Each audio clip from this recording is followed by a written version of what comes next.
don't think I'd ever read. Now, I've read the Bible many times. I've listened to it on tape many times. I have studied the Bible many times. And I found a verse this week that I think God put in just this week. It was in Exodus. And it said, don't be afraid, but fear the Lord. And I thought, whoa, that's interesting. I had never seen those two side by side before. I don't think I had. I don't remember this. I don't know what happened there. But God pointed it out this week. New verse. I always like new verses. Don't be afraid of the things of this world. Don't be afraid of God. Come into His presence. But we need to revere Him. We need to worship Him. We need to know that He has all the power and He has all the goodness. And so we need to see what God has done. We need to revere Him for that. And because of that, we can laugh. We're not talking about sarcastic laughter. We're not talking about scornful laughter. We're not talking about the laughter at the destruction of our enemies. We are just talking about the laughter that comes when we are just ecstatically happy. And it just keeps bubbling out of us. And we just are going, this is good. Now, if you've never had that laughter, wait until about 3 in the morning. Stay up and then watch the Marx Brothers or somebody. I don't know. And you just start laughing at any little thing. Because we ought to be laughing because God is so good to us. We have seen what He has done.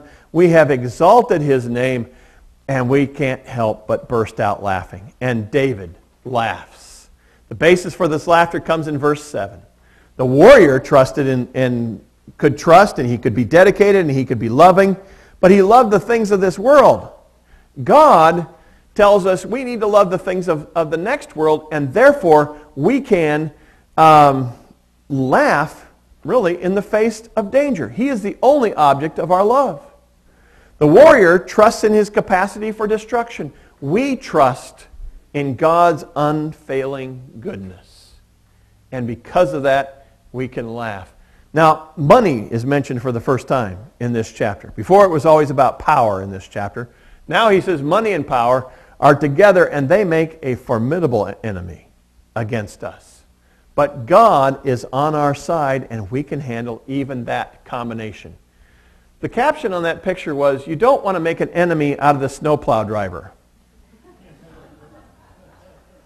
I'm just getting ready for winter.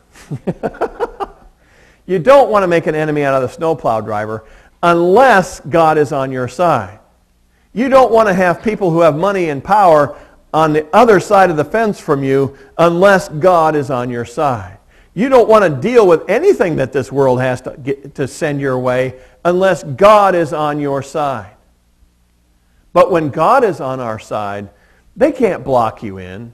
They can't destroy your life. They can't leave you out in the cold. You have God on your side. Now, it is hard for the faithful to laugh in the middle of the situation.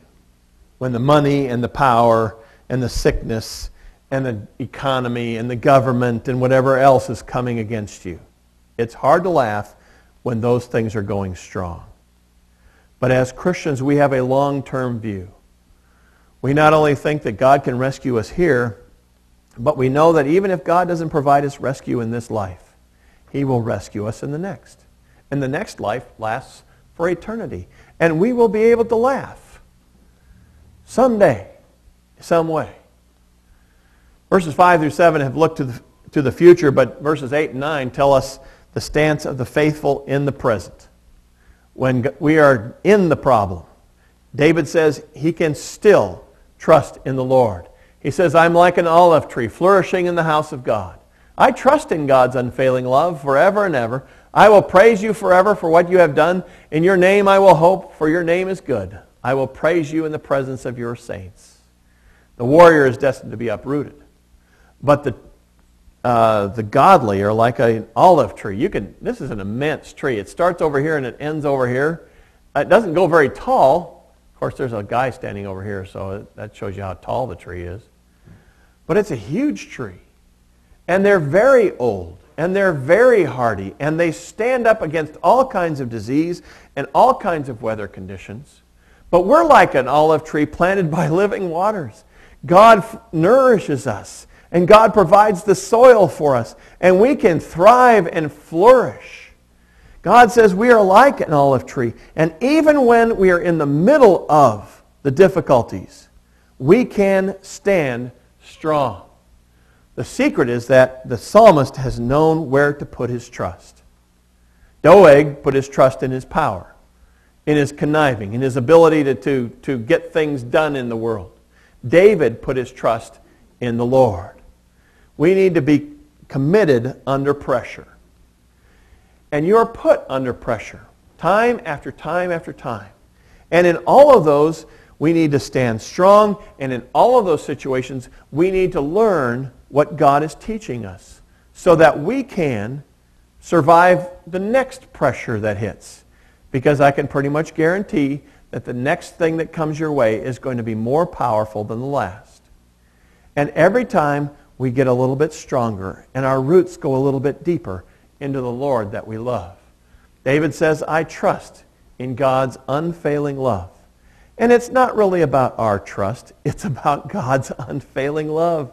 You know, you don't have to worry about your faithfulness so much as believing in God's faithfulness. When we trust in God's faithfulness, He will come and work in our lives. I want to close with a story about trust and about commitment. A young man, as young men often do, wanted to bulk up for football, wanted to get stronger, wanted to work on his physique, wanted to work on his muscles. Young men often do. I see some of them flexing back there. This young man wanted to buy a weight set, wanted his dad to buy a weight set. And so he gets his dad to go down to the store, and they're looking at the weight sets, and Dad says, Dad, I'll lift weights every day. I'll be faithful. I'll be committed to this thing. I'll lift them in the morning. I'll lift them at night. You'll see. I'll get really strong, and you'll be proud of me. I'll be committed to this thing. You won't be embarrassed by me. And finally his dad gives in and says, all right, here, I'll go pay for him. And so he goes to the desk and he pays for him, and he's walking out the door.